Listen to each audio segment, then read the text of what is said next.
अब चलते हैं फाइनेंशियल स्टेटमेंट की दूसरी टाइप की तरफ, जो कि है बैलेंस शीट। इससे पहले हमने देखा इनकम स्टेटमेंट हमें किसी भी कंपनी की प्रॉफिटेबिलिटी के बारे में, मतलब कटिंग शार्ट उसकी परफॉर्मेंस बताती है कि उसकी परफॉर्मेंस क्या जा रही है किसी भी एक स्पेसिफिक टाइम पीरियड में।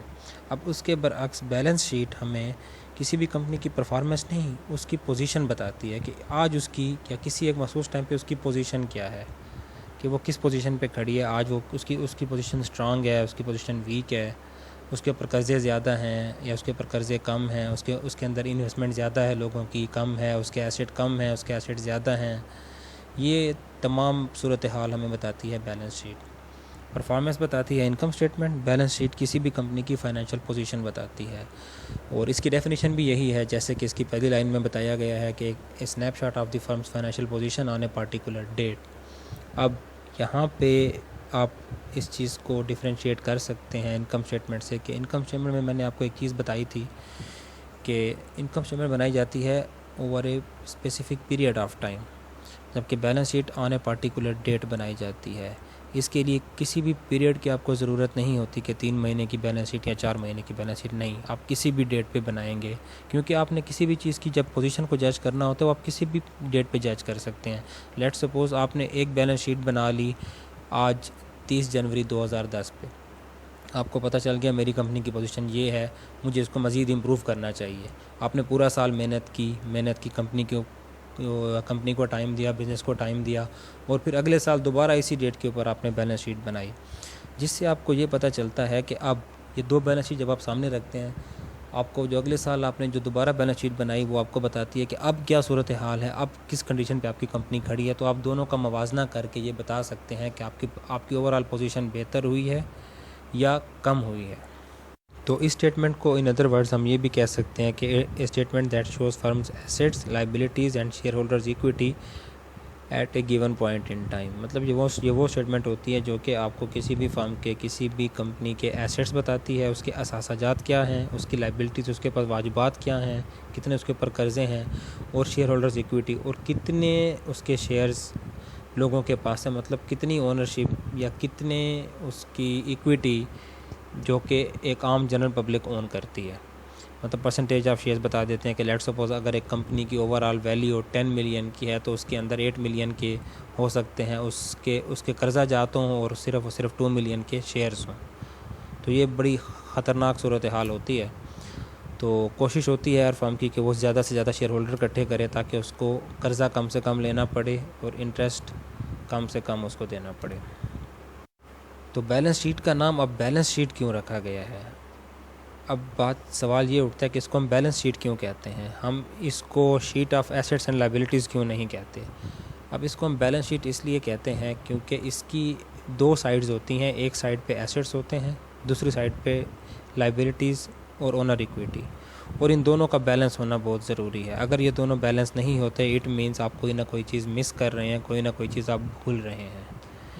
मतलब आपकी कंपनी के टोटल जितने भी असासे हैं वो आपके वाजबात के और आपकी इक्विटी के बराबर होने चाहिए। डेफ़िनेटली आपकी कंपनी के अंदर इस टाइम जितने भी असासे हैं वो दो ही तरीके से आए होंगे, या तो आपने उधार लेके ख़रीदे होंगे या किसी न किसी ने इन्वेस्टमेंट की होगी। वो आप खुद भी हो सकते हैं, आपने खुद भी इन्वेस्टमेंट की होगी, आपके दोस्तों ने भी की होगी, और भी उसके अंदर काफ़ी सारे लोग शामिल होंगे जिन्होंने शेयर्स की सूरत में इन्वेस्टमेंट की होगी। तो ये तो अंडरस्टूड सी बात है कि आपकी कंपनी में जो कुछ भी है, जो भी एसेट्स हैं वो इन दो चीज़ों से ही आते हैं। इसीलिए जो कंपनी के एसेट्स होते हैं, जो कंपनी के रिसोर्सेज होते हैं जिनसे आप बिज़नेस रन करते हैं, उनको हम कहते हैं रिसोर्सेज ऑफ फर्म। और जितने भी रिसोर्सेज होते हैं वो किसी ना किसी सोर्स से आते हैं। तो वो जो सोर्सेज होते हैं वो कंपनी के लिए यही दो ही होते हैं, या आप किसी भी कारोबार को उधार लेके चलाएंगे या खुद से चलाएंगे, या आप खुद से इन्वेस्टमेंट डालेंगे, या दो चार बंदे मिल के इन्वेस्टमेंट करेंगे, या आप बैंक से लोन लेके या किसी से लोन लेके कारोबार शुरू करेंगे, या लोग आपकी कंपनी के शेयर परचेज़ करेंगे। वो भी एक टाइप ऑफ ओनरशिप ही होती है, इन्वेस्टमेंट होती है। तो या उस तरीके से आपकी कंपनी में पैसे आएंगे। तो इन दो को हम कहते हैं सोर्सेज ऑफ फंड्स या सोर्सेज ऑफ फर्म। इन दो सोर्सेज से आपको जितना भी पैसा मिलता है वो आप कंपनी में लगाते हैं और वो सारा का सारा आपका एसेट होता है। तो इसलिए ये दोनों साइडें बराबर होना बहुत ज़रूरी है, इस वजह से इसको हम बैलेंस शीट कहते हैं। अब आगे चल के मैं आपको इसके बेसिक कंपोनेंट्स बताऊंगा, फिर जब हम इसकी एग्जांपल देखेंगे तो उस एग्जांपल के बाद आपको समझ आएगा कि इसको हम बैलेंस शीट क्यों कहते हैं। तो सबसे पहले चलते हैं इसके बेसिक कंपोनेंट्स की तरफ। तो ये एक कॉमन फॉर्मेट है बैलेंस शीट का, जो कि एक टिपिकल फॉर्मेट हर बुक में आपको मिलेगा। आजकल इस फॉर्मेट को चेंज भी कर दिया गया है। एसेट्स के नीचे ही लायबिलिटीज़ और ओनर्स इक्विटीज़ भी लिखी जाती हैं एक ही लाइन में। आप वैसे भी बना सकते हैं, अदरवाइज़ आप एसेट को एक साइड पे, लायबिलिटीज़ को और इक्विटीज़ को दूसरी साइड पे भी लिख सकते हैं। ये दोनों फॉर्मेट ठीक हैं और ये दोनों फॉर्मेट चलते हैं। आप जिस भी फॉर्मेट से सवाल हल करेंगे आपका सवाल एक्सेप्टेड होता है।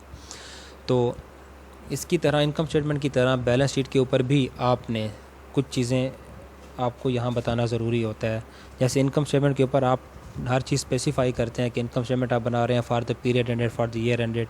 चूँकि बैलेंस शीट हम किसी भी स्पेसिफिक डेट के ऊपर बनाते हैं तो इसके ऊपर भी आपका ये मेंशन करना ज़रूरी होता है कि बैलेंस शीट एज़ ऑन। यहाँ फॉर द पीरियड एंडेड नहीं लिखेंगे। जब भी आप लिखेंगे फॉर द पीरियड एंडेड तो उस पर आपके नंबर काटे जाएंगे, क्योंकि बैलेंस शीट कभी भी एक टाइम पीरियड की नहीं बनाई जाती, एक मखसूस डेट के ऊपर बनाई जाती है। तो आप यहाँ पे डेट लिखेंगे। वो डेट कोई भी हो सकती है, वो साल के शुरू की भी हो सकती है, साल के एंड की भी हो सकती है, साल के बीच की भी हो सकती है, क्योंकि आप किसी भी कंपनी की पोजीशन को किसी भी टाइम पे जज कर सकते हैं। उसके लिए साल का ख़त्म होना या महीने का ख़त्म होना लाजमी शर्त नहीं है।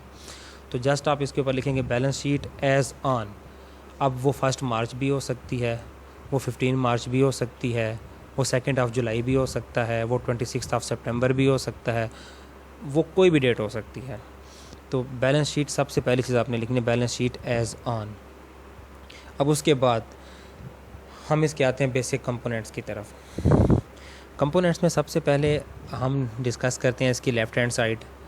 ठीक है, बैलेंस शीट की दो साइड्स होती हैं, left hand side and right hand side. और ये ज़रूरी है कि बैलेंस शीट की लेफ़्ट हैंड साइड इक्वल होनी चाहिए उसकी राइट हैंड साइड के, मतलब उसके एसेट्स और लायबिलिटीज़ और ओनर इक्विटी आपस में बराबर होने चाहिए। क्यों होने चाहिए, जैसे मैं आपको पहले बता चुका हूँ, क्योंकि जितने भी एसेट्स होते हैं वो डेफिनेटली इन्हीं 2 चीज़ों से ही आते हैं, तो इसलिए आपस में बराबर होने चाहिए। अब हम ये डिस्कस करते हैं कि इसके एसेट्स कितने टाइप्स के होते हैं, लायबिलिटीज़ कितने टाइप्स की होती हैं और ओनर इक्विटी का क्या हिसाब किताब होता है। तो एसेट्स बेसिकली आपके 2 टाइप्स के होते हैं। एक होता है, एक टर्म इसमें यूज़ होती है करंट एसेट्स, और दूसरे होते हैं long term assets. Current assets basically हम उन एसेट्स को कहते हैं, वो तमाम एसेट जो कि या तो आपके पास कैश की सूरत में हो, हॉट कैश हो, जिसको आप किसी भी टाइम यूज़ कर सकें, या जो कि 1 साल के अंदर अंदर कैश में कन्वर्ट हो सकें, तो इनको हम कहते हैं करंट एसेट्स। उसमें आपका कैश भी आ जाता है, उसमें आपके जो चेक्स होते हैं बैंक के वो भी आ जाते हैं, उसमें आपके अकाउंट रिसीवेबल्स भी आ जाते हैं। अब सवाल पैदा ये होता है अकाउंट रिसीवेबल क्या होता है।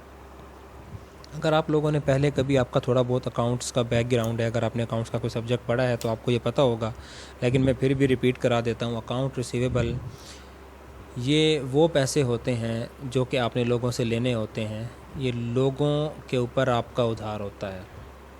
जैसे कि आपने किसी को सामान बेचा, उधार पे बेचा, आपकी शॉप है, ज़ाहिर है हर सेल बंदे की कैश पे नहीं होती, सेल क्रेडिट पे भी होती है। आपने किसी को उधार पे सामान बेचा और उसके साथ आपका महीना चलता है कि जी वो बंदा महीने के महीने आके बिल क्लियर करता है। तो जब तक वो बिल क्लियर नहीं करता, उसके खाते में जितनी भी अमाउंट पड़ी होती है वो अकाउंट रिसीवेबल होता है। और इसको हम करंट एसेट इसलिए कहते हैं क्योंकि ये होते पैसे आपके ही हैं। बेशक आपको मिले नहीं होते, ड्यू होते हैं अगले के ऊपर, ये पैसे आपके ही होते हैं, मिलने होते हैं, आज नहीं तो कल मिलने ही मिलने हैं। अगर आपने किसी बंदे को 1000 रुपये का सामान बेच दिया है और उसने आपसे वादा किया है कि वो 2 दिन के बाद पैसे दे देगा, तो इट मीन्स वो अब 1000 रुपये आपके हैं, चाहे आपको 2 दिन बाद मिलें, वो 1000 आपके हो गए हैं। तो इनको हम कहते हैं अकाउंट रिसीवेबल।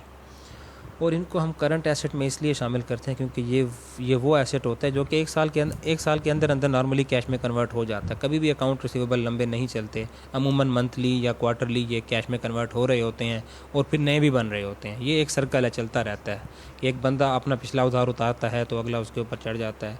तो ये इस तरीके से ये एक साइकिल चलता रहता है। तो इसको हम करंट एसेट में लिखते हैं। तो नेक्स्ट आपका करंट एसेट आता है इन्वेंट्रीज़। इन्वेंट्रीज़ से मुराद आपका जो स्टॉक पड़ा होता है आपके पास। आप जिस भी चीज़ का बिज़नेस करते हैं, लेट्स सपोज अगर अगर आपका कोई डिपार्टमेंटल स्टोर है तो उसके पास, तो स्टोर में आपके पास जितना भी सामान पड़ा होता है बेचने के लिए, कुछ सामान तो आपने डिस्प्ले में लगाया होता है, कुछ सामान आपने पीछे स्टोर में रखा होता है कि जैसे ये सामान बिकेगा तो वो सामान आप शिफ्ट करेंगे डिस्प्ले में, जैसे वो बिकेगा तो फिर आप उसमें से कुछ सामान उठा कर डिस्प्ले में मतलब दुकान पे शिफ्ट करेंगे। तो जो पीछे आपने स्टोर में रखा होता है उनको हम कहते हैं इन्वेंट्रीज। तो स्टोर में रखा गया सामान या फिर गोडाउन में रखा गया सामान, इन्वेंट्रीज, इनको भी हम करंट एसेट कहते हैं, क्योंकि ये भी वो चीज़ें होती हैं जो नॉर्मली एक साल के अंदर अंदर कैश में कन्वर्ट हो जाती हैं। ठीक है, तो अब इसके ऊपर ये सवाल उठता है कि गोडाउन में तो काफ़ी साल चीज़ें पड़ी रहती हैं, तो ऐसा हरगिज़ नहीं होता। गोडाउन में चीज़ें नहीं आती रहती हैं, मतलब जो चीज़ आपने आज ला के रखी गोडाउन में, साथ साथ आपकी दुकान की सेल होती गई, साथ साथ आप चीज़ें उठा के शोरूम में रखते गए और साथ साथ नया सामान भी परचेज़ करते रहे दोबारा गोडाउन को फिल करने के लिए। तो जो इन्वेंट्री आपकी एक साल पहले आई थी वो नॉर्मली एक साल के अंदर बिक जाती है और उसकी जगह नई इन्वेंट्री गोडाउन में आ जाती है। तो ये भी एक साइकिल है अकाउंट रिसीवेबल की तरह, ये भी ऐसा ही साइकिल चलता रहता है। और चूंकि ये एक साल के अंदर अंदर नॉर्मली कैश हो जाता है तो इसको हम इसमें करंट एसेट में काउंट करते हैं। अब इन तमाम असासाजात के अलावा कुछ और भी असासे हो सकते हैं जो कि आपके एक साल के अंदर अंदर कैश में कन्वर्ट हो जाएं, तो उनको भी हम करंट एसेट कहते हैं। वो कोई भी हो सकते हैं, तो उनको हम कवर करते हैं अदर करंट एसेट्स में। इसकी एक एग्जांपल ये है कि प्रीपेड एक्सपेंसेस, कि आपने कुछ अखराजात के लिए एडवांस पैसे दिए होते हैं, वो अभी तक अखराजात हुए नहीं होते। लेट्स सपोज़ आप जिस शॉप में काम कर रहे हैं या बिज़नेस कर रहे हैं, उस शॉप का आपको रेंट देना पड़ता है।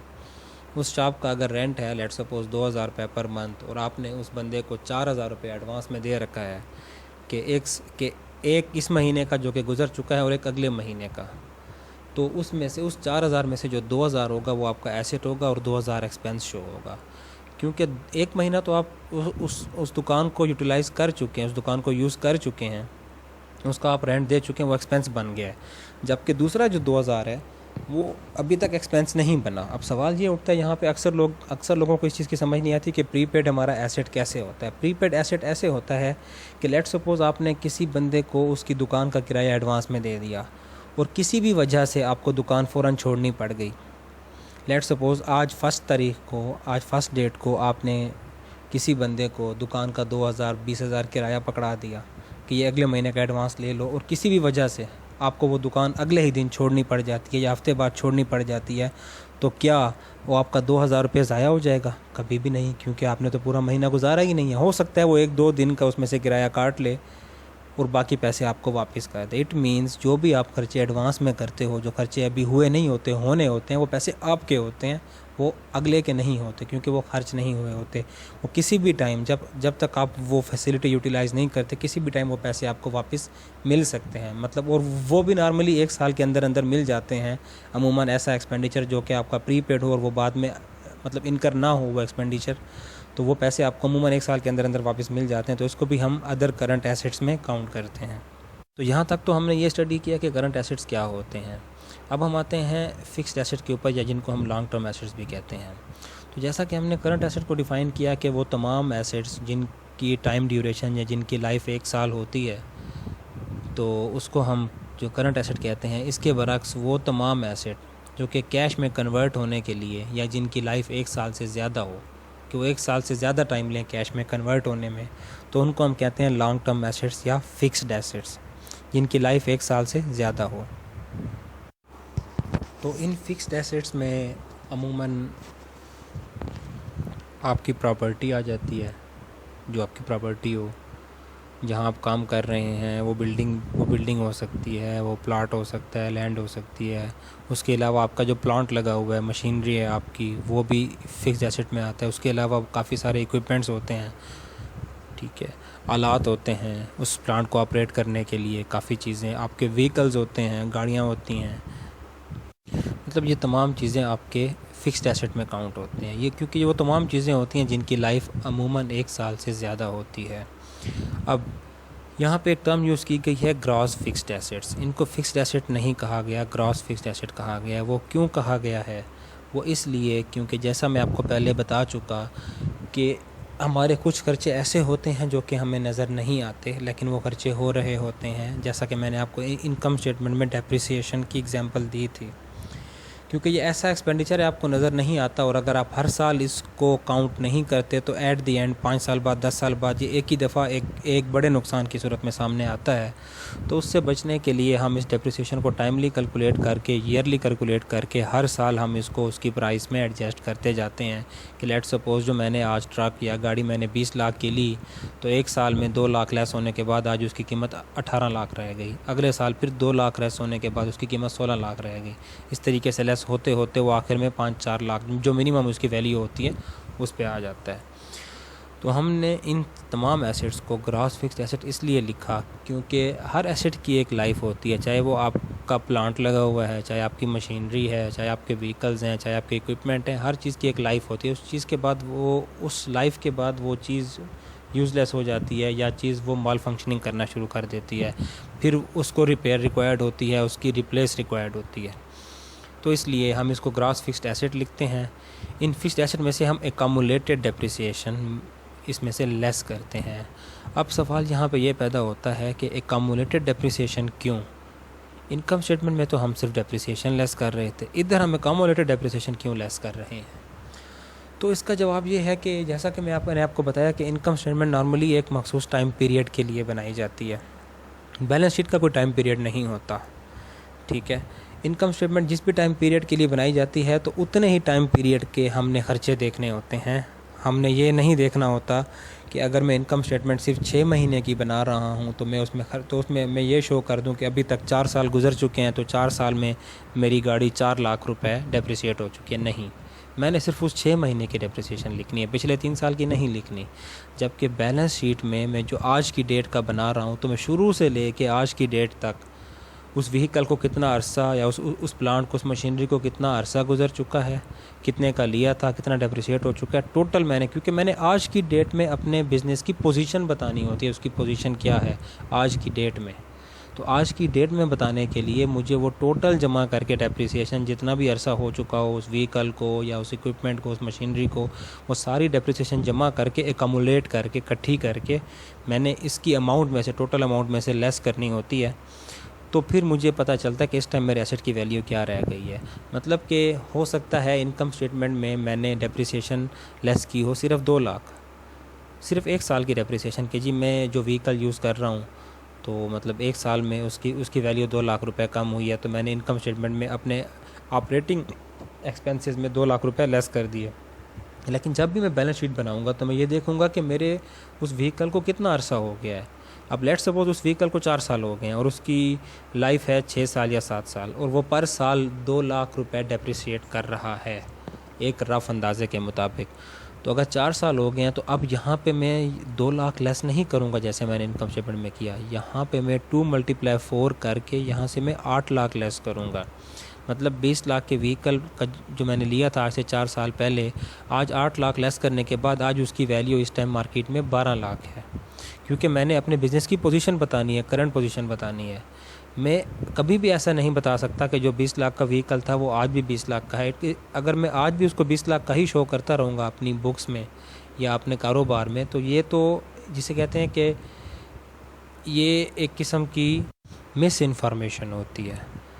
इसको हम करेक्ट इन्फॉर्मेशन नहीं कह सकते, क्योंकि आप गलत इन्फॉर्मेशन दे रहे हैं अपने आप को भी, अपने इन्वेस्टर्स को भी, अपने शेयर होल्डर्स को भी। क्योंकि आप अपना एसेट शो कर रहे होते हैं 20 लाख का, कल को खुदा ना खास्ता आपको जब वो एसेट बेचना पड़ता है, और हो सकता है जिसको आपने 20 लाख का किताबों में शो किया हुआ था कल को वो 5 लाख का भी ना बिके और आपको एकदम से अपनी इनकम स्टेटमेंट में लॉस शो करना पड़े 15 लाख का, तो वो मतलब आपके लिए एक बहुत बड़ा शॉक होता है। तो उस शॉक से बचने के लिए हम साथ साथ इस खर्चे को भी काउंट करते हैं और इस खर्चे को इकट्ठा करके बैलेंस शीट में से लेस करते रहते हैं with the passage of time, ताकि हर किसी को पता हो, ताकि कल को जब हम ये 20 लाख का एसेट 5 लाख पे बेचें तो हमसे हमारे इन्वेस्टर सवाल ना पूछें कि जी ये लॉस क्यों हुआ है, ये पैसे किधर गए हैं। तो हम उनको बता सकते हैं कि जी ये एसेट यूज़ होता रहा है 5 साल 7-8 साल यूज़ हुआ है, जिसके बाद अब यूज़ होने के बाद अब चीज़ जब वो यूज़लेस हो चुकी है, हमने उसको बेचा तो ये पैसे मिले हैं। तो ये हमारे लिए भी फ़ायदेमंद होता है कि हम अपने इन्वेस्टर्स को करेक्ट इन्फॉर्मेशन दें, और बिज़नेस के लिए भी फ़ायदेमंद होता है कि जितनी आप इन्फॉर्मेशन में ट्रांसपेरेंसी रखते हैं उतने आपके इन्वेस्टर्स ज़्यादा अट्रैक्ट होते हैं इस चीज़ पे। तो हम वापस आते हैं अपने इसकी तरफ, फिक्स्ड एसेट की तरफ। तो जब हम ग्रॉस फिक्स्ड एसेट में से एकमुलेटेड डेप्रिसिएशन लेस कर देते हैं तो बाकी जो अमाउंट बचती है उसको हम कहते हैं नेट फिक्स्ड एसेट। ये उस टाइम की अब रियल अमाउंट बता रहा होता है कि इस टाइम हमारे एसेट्स की वैल्यू क्या है। अब ज़रूरी नहीं है कि एसेट हमेशा डेप्रिसिएट ही हों, एप्रिसिएशन भी हो जाती है, चीज़ों के रेट बढ़ भी जाते हैं। जैसे कि लैंड है, लैंड कभी डेप्रिसिएट नहीं होती, बिल्डिंग है कभी डेप्रिसिएट नहीं होती, अनलेस खुदा ना खास्ता कोई कुदरती आफात की वजह से, ज़लज़ले की वजह से बिल्डिंग गिर जाए, नेस्तो नाबूद हो जाए, सिर्फ वो सूरत हाल होती है जिसमें आपकी बिल्डिंग रेट गिराती है, क्योंकि वो सारे का सारा बिल्डिंग का स्ट्रक्चर गिर जाता है। अदरवाइज़ लैंड और बिल्डिंग हमेशा अप्रिसिएट होते हैं। जो लैंड आज आपने 20 लाख की ली, हो सकता है 5 साल के बाद वो अप्रिसिएट हो के 40 लाख की हो जाए। तो आपको, जैसे आप यहाँ पे डेप्रिसिएशन लेस करते हैं, इस तरीके से आपको फिर लैंड की एप्रिसिएशन ऐड करनी पड़ती है हर साल के हिसाब से। आप बताते हैं कि इस टाइम आज मेरी लैंड इतने की हो गई है, तो ये एप्रिसिएट हो गया मेरा एसेट, तो कुल वैल्यू इतनी हो गई है एसेट की। बहरहाल ये एडिशन डिलीशन करने के बाद आपके पास जो एसेट्स की जो वैल्यू बचती है उसको हम कहते हैं नेट फिक्स्ड एसेट्स। वो वैल्यू आप यहाँ पे लिखते हैं। इसके बाद कुछ और भी लॉन्ग टर्म एसेट्स होते हैं, वो भी आपने अपनी बैलेंस शीट में शो करने होते हैं। जैसे कि आपकी कंपनी ने किसी और कंपनी में इन्वेस्टमेंट भी की होती है, आप ही की कंपनी ने जो है प्रॉफिट कमाने के गर्ज से बहुत सारी और कंपनियों के शेयर्स भी ख़रीदे होते हैं। मतलब अपना काम भी आप कर रहे होते हैं, साथ साथ आपने बहुत सारे और प्रोजेक्ट्स में भी इन्वेस्टमेंट की होती है जो कि लॉन्ग टर्म इन्वेस्टमेंट होती है, 4-4 5-5 साल उसके लिए रिक्वायर्ड होते हैं। तो ऐसी इन्वेस्टमेंट को हम लॉन्ग टर्म एसेट्स में शो करते हैं। इसके अलावा कुछ इनटेंजिबल एसेट्स होते हैं, वो आपके पेटेंट्स होते हैं, कॉपीराइट्स, गुडविल होती है, आपकी साख जो होती है, आपके बिज़नेस की जो रेपुटेशन होती है, वो भी आपका एक एसेट काउंट होता है। जितनी भी बड़ी बड़ी फर्म्स हैं जो कि अपना एक अच्छा बिज़नेस करने के बाद 10-20 साल मेहनत करने के बाद लगातार प्रॉफिटेबल बिज़नेस शो करने के बाद अपना एक नाम बना लेती हैं, तो जब भी आप उस फर्म की डिस्ट्रीब्यूशन लेना चाहें, उसकी फ्रेंचाइजिंग लेना चाहें, ठीक है, तो वो आपसे कुछ पैसे अपने गुडविल के भी लेते हैं कि आप उनका नाम यूज़ करेंगे, आप उनके कॉपीराइट्स को यूज़ करेंगे, तो उस चीज़ के लिए आपको उनकी पेमेंट करनी पड़ती है। तो ये भी आपका एक एसेट होता है कि जब भी आप किसी से गुडविल की पेमेंट रिसीव करते हैं तो ये भी आपके एसेट में काउंट होते हैं। इसकी छोटी सी एग्जांपल आपको मैं ये देता हूँ कि जैसे अभी सरगोदा में रिसेंटली मैकडॉनल्ड ओपन हुआ है, ठीक है, तो मैकडॉनल्ड जिस बंदे ने भी इसके ऊपर इन्वेस्टमेंट की, यहाँ पे उसने एक पूरा स्ट्रक्चर खड़ा किया, सारा कुछ वही उसको आउटलुक दिया मैकडॉनल्ड की तरह का, सारी इन्वेस्टमेंट की। डेफिनेटली जो मैकडॉनल्ड का ओनर होगा उसने तो यहाँ पे नहीं खोला होगा, हमारे ही किसी लोकल बंदे ने ये इन्वेस्टमेंट की है और यहाँ पे वो मैकडॉनल्ड के नाम से उसने इस चीज़ को ऑपरेट करना शुरू कर दिया है। तो उसको ये नाम यूज़ करने के पैसे उस मैकडॉनल्ड कंपनी के ओनर को देने पड़ते हैं। वो सालाना भी दे सकता है, मंथली भी दे सकता है। इसको कहते हैं गुडविल की अमाउंट। तो ये भी आपका एसेट होता है, क्योंकि आप अपने नाम को कैश कर रहे हैं, कंपनी के नाम को कैश कर रहे होते हैं। तो इनको मोस्टली हम कहते हैं इंटेंजिबल एसेट्स, क्योंकि ये वो एसेट्स होते हैं जो कि नज़र नहीं आते, आप इनको छू नहीं सकते, लेकिन ये आपके एसेट्स होते हैं, ये भी आपको फ़ंड प्रोवाइड करते हैं। तो इसलिए इनको हम अमूमन इंटेंजिबल एसेट कहते हैं। और ये आम तौर पे हर कंपनी शो नहीं करती अपनी इसमें बैलेंस शीट में, क्योंकि हर कंपनी का इतना वेल एस्टेब्लिश्ड बिज़नेस नहीं होता कि उनका नाम बिके। बहुत कम ऐसी होती हैं मल्टीनेशनल कंपनीज़ कि जिनका नाम भी बिकता है।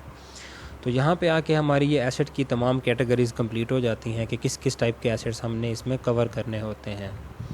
तो अब हम बैलेंस शीट की राइट हैंड साइड पे शिफ्ट होते हैं, जहाँ पे है लाइबिलिटीज़ प्लस ओनर इक्विटी। मतलब इसमें 2 सेक्शंस हैं, लाइबिलिटीज़ प्लस ओनर्स इक्विटी। तो पहले हम लाइबिलिटी से शुरू करते हैं। जस्ट लाइक एसेट्स, इसकी भी 2 टाइप्स होती हैं लाइबिलिटीज़ की भी, करंट लाइबिलिटीज़ और लॉन्ग टर्म लाइबिलिटीज़। तो करंट एसेट्स की तरह करंट लाइबिलिटीज़ की भी वही डेफिनीशन है, थोड़ी सी माइनर सी चेंजेस के साथ, कि वो तमाम वाजिबात, आपके वो तमाम उधार जो आपने 1 साल के अंदर अंदर उतारने होते हैं, उनको कहते हैं करंट लाइबिलिटीज़। मतलब हर वो उधार जो आपने एक साल के अंदर अंदर आपको कैश की सूरत में पे करना है तो वो करंट लायबिलिटी में काउंट होगा। इसमें आम एक कॉमन टाइप का उधार जो कि हर दुकानदार चला रहा होता है उसको हम कहते हैं अकाउंट्स पेएबल, कि वो जिस बंदे से सामान लेके आता है, रॉ मटेरियल लेके आता है, अमूमन उसके साथ वो क्रेडिट पे चल रहा होता है। तकरीबन कारोबार 80% ऐसे ही चल रहे होते हैं कि 20% वो कैश देते हैं, बाकी 80% क्रेडिट पे लेके आते हैं कि जब हम इसकी सेल करेंगे तो उस सेल में से आप हमको पैसे दे देंगे। मतलब वो जब ये अपनी इन्वेंट्री लेके आते हैं, स्टॉक में रखते हैं गोडाउन में, वो सेल होती है, उस सेल से जो रिसीविंग होती है उस रिसीविंग से वो अपना साथ साथ सप्लायर को उसका पिछला उधार भी उतार देते हैं और नेक्स्ट इन्वेंट्री भी उठा लेते हैं। तो ये भी एक साइकिल है अकाउंट रिसीवेबल की तरह, अकाउंट पेएबल का ये भी एक साइकिल होता है जो कि चलता रहता है और ये एक साल के अंदर नॉर्मली पे ऑफ हो जाता है, तो इसलिए इसको करंट लायबिलिटीज़ कहते हैं। इसी तरीके से जैसे आपके अकाउंट पेएबल है, इस तरीके से बाज़ औक़ात शॉर्ट टर्म डेट्स भी होते हैं। मतलब शॉर्ट टर्म लोन आपने किसी से उधार पकड़ लिया, किसी दोस्त से, किसी बैंक से या किसी भी और छोटे मोटे इदारे से, इस स्टाम्प पेपर के ऊपर, मतलब इस राइटिंग के ऊपर कि आप एक साल के अंदर अंदर इसको वापस कर देंगे, तो इस चीज़ को भी हम शॉर्ट टर्म लायबिलिटी कहते हैं। ये शॉर्ट टर्म डेट्स होते हैं। अमूमन ये सारे जो शॉर्ट टर्म डेट्स होते हैं, अनलाइक अकाउंट्स पेएबल की एक अकाउंट्स पेएबल को, शॉर्ट टर्म डेट्स को या नोट्स पेएबल भी हम इसको कहते हैं, इसको हम डिफ्रेंशिएट इस तरह कर सकते हैं कि accounts payable mostly in writing में नहीं होते, वो ज़बानी कलामी चल रहे होते हैं। अकाउंट रिसीवेबल भी ऐसे ही इन राइटिंग में नहीं होते। इन राइटिंग से मुराद के प्रॉपर उसके लिए कोई लीगल डॉक्यूमेंट साइन नहीं किया जाता, जबकि नोट्स पेएबल के लिए जो आपके शॉर्ट टर्म डेट्स होते हैं इसके लिए आप प्रॉपर एक लीगल डॉक्यूमेंट साइन करते हैं। इवन यहाँ तक कि अगर आप बैंक से कोई लोन लेते हैं जिसका टाइम ड्यूरेशन आप एक साल रखते हैं तो वो भी करंट लायबिलिटी में काउंट होता है। हाँ, अगर आप कोई लोन लेते हैं और उसका टाइम ड्यूरेशन एक साल से ज़्यादा रखते हैं तो फिर वो करंट लायबिलिटी में नहीं आता, फिर वो लॉन्ग टर्म लायबिलिटी में आता है। तो हर वो उधार जो आपने एक साल के अंदर अंदर उतारना है और आप उसको लीगल डॉक्यूमेंटेशन की फॉर्म में लेके आए हैं इन राइटिंग, तो उसको हम कहते हैं शॉर्ट टर्म डेट या नोट्स पेएबल भी हम उसको कहते हैं। इसके अलावा कुछ और भी ऐसी लायबिलिटीज़ होती हैं जो कि एक साल के अंदर अंदर आपने पे करनी होती हैं, जिनको हम इन दोनों के अलावा जिनको हम फिर अदर करंट लायबिलिटीज़ में कवर करते हैं, जिसमें एक एग्जांपल ये है एक्रूड एक्सपेंसेस। अब करंट एसेट्स में हमने पढ़ा था प्रीपेड एक्सपेंसेस, ये उसका उलट है। प्रीपेड एक्सपेंसेस तो ये होता है कि एक्सपेंस अभी तक इनकर नहीं हुआ, आपने एडवांस पेमेंट की हुई थी तो इसलिए वो पैसे आपके थे। अब ये उसका उलट है कि ख़र्चा हो जाता है, आपने पेमेंट नहीं की होती। मतलब मैं उसी एग्जांपल को लेके चलता हूँ कि आपने जिस बिल्डिंग में आप कारोबार कर रहे हैं आपने उसका रेंट देना था, महीना ख़त्म हो गया है, 10 दिन ऊपर हो गए हैं, आपने अभी तक उसका रेंट नहीं दिया। उस बंदे को आपने लारे पे रखा हुआ है कि मैं आज दे दूँगा, कल दे दूँगा, देना तो आपने है ही। इट मीन्स अगर आपकी जेब में इस टाइम 4000 रुपये हैं तो उसमें से 2000 रुपये आपके नहीं हैं, वो आपकी शॉर्ट टर्म लायबिलिटी में है। मतलब वो आपने अगले को देने हैं, बेशक कभी आपने नहीं दिए, लेकिन वो 2000 आपके नहीं हैं जो आपकी जेब में है, वो आपने उसको देने हैं। तो इसलिए हर वो ख़र्चा जो कि ड्यू हो जाए और आपने अभी तक पे ना किया हो तो वो भी आपके ऊपर लायबिलिटी होता है, वाजिबात होते हैं, तो वो पैसे आपके नहीं होते, बेशक आपके पास होते हैं, उसको भी हम करंट लायबिलिटी में शो करते हैं। और करंट लायबिलिटी में इसलिए शो करते हैं क्योंकि ये वो खर्चा होता है जिसको आप लंबा नहीं चला सकते, अमूमन एक साल के अंदर अंदर पे कर ही देते हैं। आप मैक्सिमम 1 महीने का किराया लेट करेंगे, 2 महीने का लेट करेंगे, इससे ज़्यादा आप लेट कर नहीं सकते, आपको मजबूरन 2 महीने के डिले के बाद देना ही पड़ेगा उसको। तो इसके बाद जो अगला सेक्शन आता है लायबिलिटीज़ का, यहाँ पे हमारी करंट लायबिलिटीज़ की कैटेगरीज ख़त्म हो जाती हैं। तो अगला सेक्शन आता है लॉन्ग टर्म लायबिलिटीज़। तो लॉन्ग टर्म एसेट्स की तरह ये भी वो तमाम लायबिलिटीज़ हम कह सकते हैं, हमारे तमाम वाजिबात, हमारे तमाम उधार जिनकी लाइफ 1 साल से ज़्यादा होती है, वो नोट्स पेएबल भी हो सकते हैं, वो बैंक लोन्स भी हो सकते हैं, वो मॉर्टगेजेस भी हो सकती हैं। मॉर्टगेजेस मतलब आप कोई चीज़ गिरवी रखवा लेते हैं अपनी। लेट सपोज़ आपने किसी से उधार लिया, आपने अपनी कोई गाड़ी गिरवी रखवा दी, आपने अपना घर गिरवी रखवा दिया। अमूमन आमतौर पे हमारे यहाँ ट्रेंड चलता है, लोग अपनी एग्रीकल्चर लैंड गिरवी रखवा के जो ज़री बैंक से कर्ज़ा ले लेते हैं उसको मॉर्टगेज कहते हैं। लोग अपने घर के कागजात गिरवी रखवा के बैंक से जो कर्ज़ा ले लेते हैं उसको भी मॉर्टगेज लोन कहते हैं। लोग अपनी गाड़ी, उसके अलावा कोई भी एसेट, अपनी ऑफिस बिल्डिंग, अपना कोई प्लांट मशीनरी गिरवी रखवा के उसके अगेंस्ट कर्ज़ा ले लेते हैं, तो इसको हम मॉर्टगेज लोन कहते हैं। क्योंकि जो चीज़ गिरवी रखवाई जाती है उसको मॉर्टगेज कहते हैं। तो अमूमन इस किस्म के कर्ज़े तब लिए जाते हैं जब आपको पैसा लंबे टाइम के लिए दरकार होता है, 1 साल के लिए दरकार नहीं होता। 1 साल के लिए कोई भी अपनी चीज़ किसी के पास गिरवी नहीं रखवाता, क्योंकि जब उसको थोड़े पैसे ज़रूरत हों तो अमूमन थोड़े पैसों का उधार वैसे ही मिल जाता है, छोटी मोटी सिक्योरिटी के ऊपर भी मिल जाता है। लेकिन जब आपने बड़ा उधार लेना हो तो उसके लिए आपको लाजमी कोई ना कोई चीज़ बैंक को रखवानी पड़ती है। बेशक आप जितने मर्ज़ी अच्छे बिजनेसमैन हों, बेशक आपकी क्रेडिबिलिटी हाई हो, बेशक मार्केट में आपका नाम अच्छा हो, बेशक हमेशा आप अपना उधार टाइम पे उतारते हों, इवन देन जब भी आप बड़ा उधार लेंगे बैंक से आपको कोई ना कोई चीज़ मॉर्टगेज करानी पड़ती है।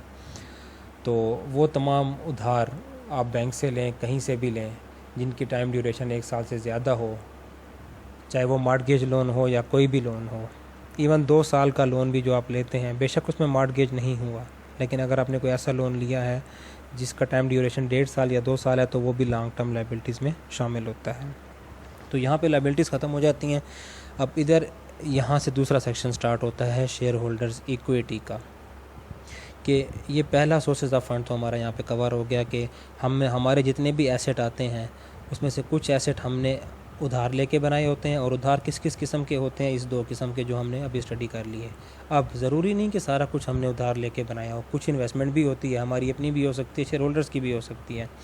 अब हम ये देखते हैं कि शेयर होल्डर किस किस किस्म के होते हैं हमारे पास। तो अमूमन 2 टाइप के शेयर होल्डर होते हैं हमारे पास। एक को हम कहते हैं प्रेफर्ड स्टॉक होल्डर्स और एक को हम कहते हैं कॉमन स्टॉक होल्डर्स। अब हमने ये 2 कैटेगरीज़ क्यों बनाई हैं? 2 कैटेगरीज़ इसलिए बनाई हैं क्योंकि हमें पता है कि मार्केट में 2 किस्म के इन्वेस्टर पाए जाते हैं। एक जिनके पास खुला पैसा होता है, एक जिनके पास थोड़े थोड़े पैसे होते हैं, छोटे छोटे, जो कि रोज़मर्रा ज़िंदगी में से कुछ ना कुछ पैसे बचा के लोग अपने पास रखते हैं कहीं ना कहीं छोटी छोटी इन्वेस्टमेंट करने के लिए।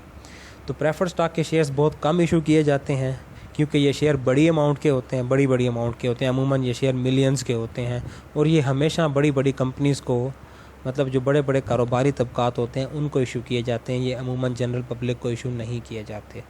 जो जनरल पब्लिक को इशू किए जाते हैं वो आम तौर पे कॉमन स्टॉक होता है, इसलिए उसको कॉमन स्टॉक कहते हैं। अब प्रेफर्ड स्टॉक को कॉमन स्टॉक से अलग इसलिए किया जाता है, पहली बात तो ये शेयर महंगा होता है, ये एक शेयर मिलियंस का होता है जो कि आम लोग नहीं ख़रीद सकते, इसलिए इसकी कैटेगरी अलग बनाई जाती है। अब चूंकि ये एक शेयर मिलियन का होता है, अगला आपको इतनी फेवर देता है कि आपके कारोबार का मिलियंस का शेयर ख़रीदता है, तो इसलिए आप उसको प्रेफरेंस देते हैं दूसरे स्टॉक के ऊपर, इसलिए हम उसको प्रेफर्ड स्टॉक कहते हैं। अब प्रेफरेंस किस चीज़ की देते हैं?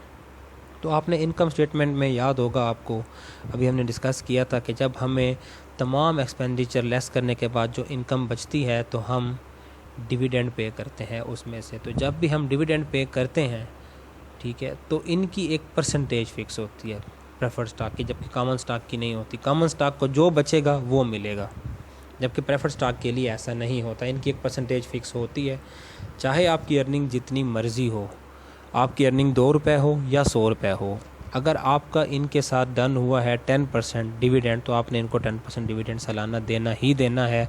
अगर आपको प्रॉफिट नहीं होता तो आपको रिटेन अर्निंग में से जो आपने पिछले साल बचा के रखा होता है उसमें से भी इनको बाज़-औक़ात देना पड़ता है, क्योंकि ये ऐसे इन्वेस्टर होते हैं जिनको आप खोना अफोर्ड नहीं कर सकते। इन्होंने बहुत बड़ा सपोर्ट दिया होता है आपकी कंपनी को, तो इसलिए हम उनको रिटेन अर्निंग में से भी डिविडेंड देते हैं ताकि बेशक हम कॉमन स्टॉक को ना भी दे सकें तो इनको हम होल्ड किए रखें, ताकि ये इन्वेस्टर हमसे ना जाए जो बड़े बड़े इन्वेस्टर होते हैं। तो इसलिए इनको प्रेफर्ड स्टॉक कहा जाता है, क्योंकि डिविडेंड देने में इनको कॉमन स्टॉक के ऊपर प्रेफर किया जाता है, इसलिए इनको प्रेफर्ड स्टॉक कहा जाता है।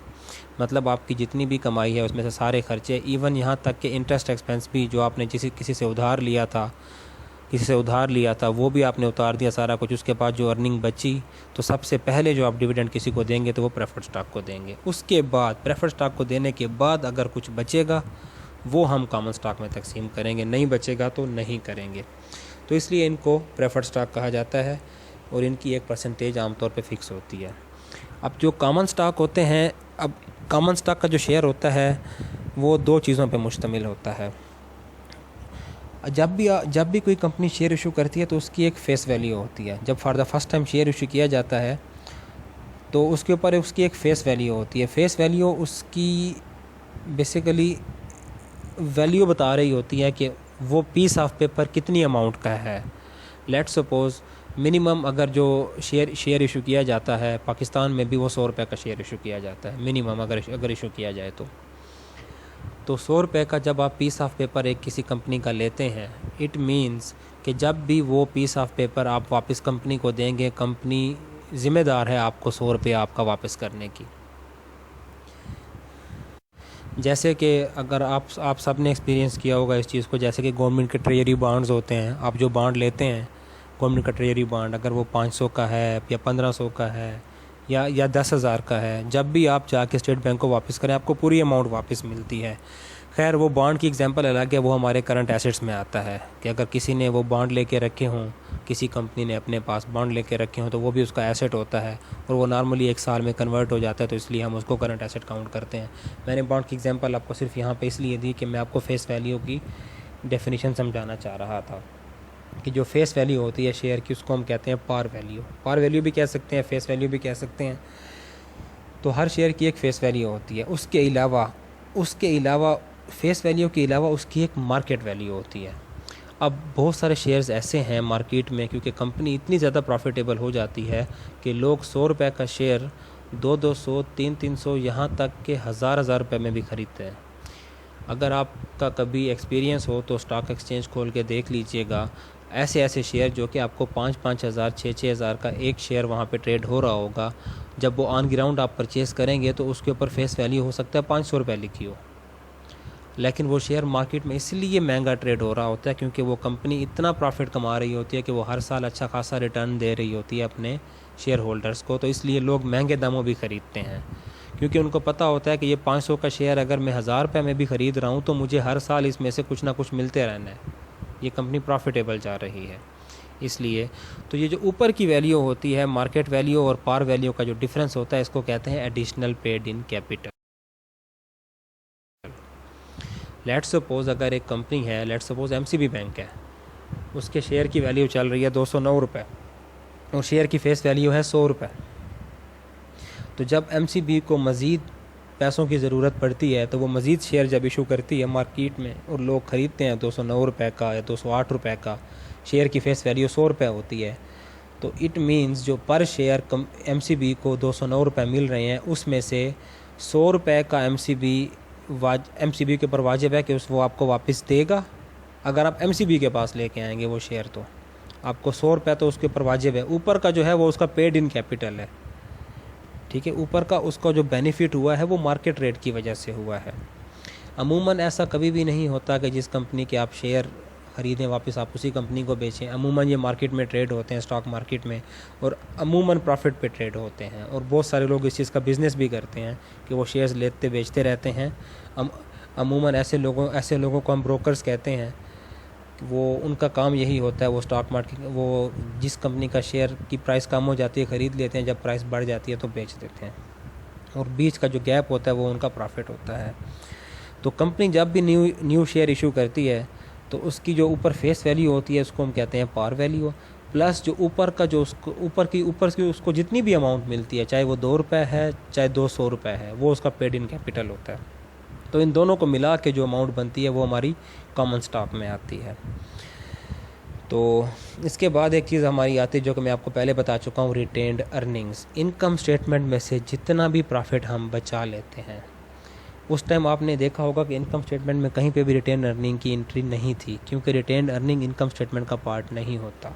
आपको जितनी भी इनकम होती है उसमें से आप जब डिविडेंड पे कर देते हैं, लेट्स सपोज़ पिछली हमारे केस में हमने जब 1569 रुपये का डिविडेंड दे दिया, तो बाकी जितने भी पैसे हमें बचे वो सारे इधर आके शेयर होल्डर्स इक्विटी में ऐड हो जाते हैं, क्योंकि होते पैसे तो वो भी शेयर होल्डर के हैं। कमाई जो भी होती है, प्रॉफिट जो भी होता है, वो शेयर होल्डर, उससे ओवरऑल बिज़नेस की वर्थ बढ़ती है।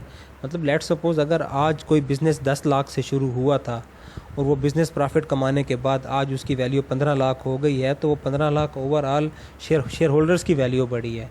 जिन्होंने शेयर 10-10 लाख के ख़रीदे थे, आज उनके शेयर की वैल्यू 15 लाख हो गई है। मतलब जिसने 100 रुपये का शेयर ख़रीदा होगा तो आज वो 150 की उसकी वैल्यू है। तो ओवरऑल ये जो रिटेन्ड अर्निंग भी जब इसमें हम ऐड करते हैं, इसीलिए ऐड करते हैं क्योंकि ये ओवरऑल बिज़नेस की वैल्यू बढ़ा रही होती है। हम ये पैसा यूटिलाइज़ नहीं कर रहे होते, हम इसको सेव कर रहे होते हैं कहीं और जगह यूटिलाइज़ करने के लिए या बिज़नेस को मज़ीद ग्रो अप करने के लिए। तो रिटेन अर्निंग यहाँ पे एंड पे स्टॉक होल्डर्स इक्विटी में ऐड हो जाती है। तो ये सारी चीज़ें जब हम ऐड अप करते हैं, इसमें लाइबिलिटीज़ भी ऐड अप करते हैं, तो ये टोटल मिला के टोटल एसेट्स के इक्वल होना चाहिए। मतलब बैलेंस शीट की जो लेफ़्ट हैंड साइड है should be equal to right hand side. अगर ये इक्वल नहीं होते इट मीन्स आपने कहीं गलती की है, आप अपनी गलती को ट्रेस आउट करें। इनका इक्वल होना बहुत ज़रूरी है। अब एक और चीज़ आपके नॉलेज में लेके आना बहुत ज़रूरी है कि अमूमन जो हम कहते हैं कि बैलेंस शीट का जो इक्वेशन है asset is equal to liabilities plus owner equities, तो बाज़ जगहों पे इसको asset is equal to liabilities भी कहा जाता है। तो वहाँ पे आपने कंफ्यूज नहीं होना कि यहाँ पे ओनर इक्विटी क्यों नहीं कहा गया, क्योंकि ओनर्स इक्विटी भी एक किस्म की लाइबिलिटी ही होती है आप पे। अगर आपने किसी को शेयर बेचे हैं, कंपनी ने किसी को शेयर बेचे हैं, लेट्स सपोज़ हमारा जो पिछला केस गुजरा है उसमें 1623 मिलियन शेयर अगर कंपनी ने बेचे हुए हैं, तो वो इस प्रॉमिस पे बेचे होते हैं कि जब भी आप हमारे पास वापस लेके आएंगे हम फेस वैल्यू के मुताबिक हम आपको पैसे वापस देंगे। मतलब वो आपने उधार लिया होता है एक जनरल पब्लिक से अपना बिज़नेस रन करने के लिए, ठीक है। वो चाहे आप जनरल पब्लिक से लें, चाहे आप किसी बड़ी फर्म से लें प्रेफर स्टॉक की सूरत में। तो बेसिकली ये जो आपका स्टॉक होता है, जो आप किसी से इन्वेस्टमेंट लेते हैं, ये लेकिन हाँ ये होता उधार है, लेकिन ये वो उधार होता है जिसके ऊपर आपको इंटरेस्ट नहीं देना पड़ता, सूद नहीं देना पड़ता, इसके ऊपर आप प्रॉफिट देते हैं। अगर प्रॉफिट होता है तो देते हैं, नहीं होता तो नहीं देते। लॉस होता है तो वो भी उल्टा इनकी इक्विटी कम होती है। तो ये एक किस्म की आपकी उधार की ही शिक में आता है। तो इसलिए आजकल जो एडवांस अकाउंटिंग है उसमें इसको asset is equal to liabilities लिखते हैं, क्योंकि वो ओनर्स इक्विटी को भी लाइबिलिटीज़ में ही काउंट करते हैं। तो जब भी asset is equal to liabilities लिखा हो तो ये आप लोगों को अंडरस्टूड होना चाहिए कि इसमें ओनर्स इक्विटी शामिल है। अलग से लिखना ज़रूरी नहीं, अगर अलग से लिखा हो तो वेल एंड गुड, ना लिखा हो तो आपको ये बात समझ जानी चाहिए कि इसमें ओनर इक्विटी शामिल है। तो ये सारे बेसिक कंपोनेंट थे बैलेंस शीट के, जो कि आप लोगों को बताना बहुत ज़रूरी थे। और किस किस चीज़ की क्या क्या डेफिनेशन है ये भी बताना इसलिए ज़रूरी थी क्योंकि आगे जाके जब इनमें कम्प्लेक्सिटीज़ आएंगी वो चीज़ें आपको तभी समझ आएंगी जब आपको इन चीज़ों की नेचर का पता होगा, इन चीज़ों के यूजेस का पता होगा, इन चीज़ों की डिटेल का पता होगा। तो अभी जिस तरह हमने इनकम स्टेटमेंट की एक एग्ज़ाम्पल की, तो इसकी भी हम एक एग्ज़ाम्पल देख लेते हैं। तो बैलेंस शीट की ये एग्ज़ाम्पल भी मैंने आपकी कोर्स बुक से ही उठाई है कि ताकि जब आप वहाँ से कोर्स बुक से इसको रिवाइज़ करें तो आपको ये बेहतर समझ आ जाए, ताकि आप लोग कंफ्यूज ना हों। तो कोर्स बुक से ही हमने ये एक एग्ज़ाम्पल उठाई है जिससे हमें ये पता चला है कि जी एक कंपनी है होम डिपार्टमेंट, जिसके पास इस टाइम ये डेटा मौजूद है। इस डेटा को बैलेंस शीट की फॉर्म में हम खुद लेके आएंगे, डेटा हमें एक टेबुलर फॉर्म में मिलेगा।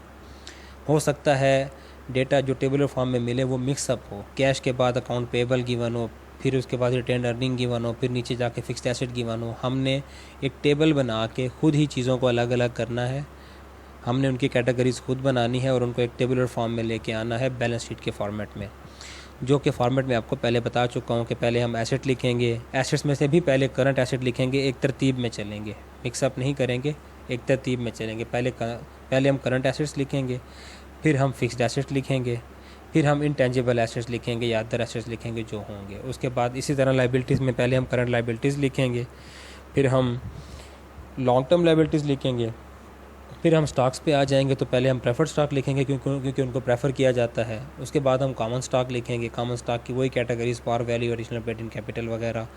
उसके बाद हम रिटेन अर्निंग लिखेंगे। तो इस तरीके से ये डेटा गिवन था, तो जिसको मैंने बैलेंस शीट की फॉर्मेट में यहाँ पे पुट किया है। तो अगर आप देखें तो बैलेंस शीट के ऊपर सबसे पहली हेडिंग मैंने जो दी है तो बैलेंस शीट एज़ ऑन 31 जनवरी 2010।